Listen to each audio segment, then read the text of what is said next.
యలమంచిలిలో వైఎస్ఆర్సీపీ పేరు చెప్తే వినపడే పేరు బోదేపు గోవింద్.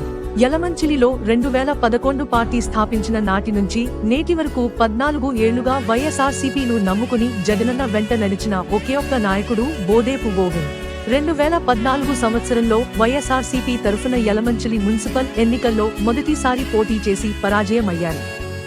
ఎక్కడ చింతించకుండా పార్టీని జగనన్నను నమ్ముకుని ప్రజలకు తన వంతు సేవలు అందిస్తూ ప్రజా సంకల్పయాత్రలో జగనన్న వెంట నడిచి 2019 సంవత్సరం ఎన్నికల్లో యలమంచిలిలో వైఎస్ఆర్సీపీ జెండా ఎగరవేయడానికి ఎంతగానో కృషి చేశారు. 2021 సంవత్సరం స్థానిక సంస్థల ఎన్నికల్లో పోటీ చేసి అత్యధిక మెజారిటీతో ఎంపీపీగా గెలిచి ప్రజలకు సేవలు అందిస్తున్న జననాయకుడు మన బోదేపు గోవింద్ గారు. జగం మెచ్చిన నాయకుడు పద పద పద మణి పొలం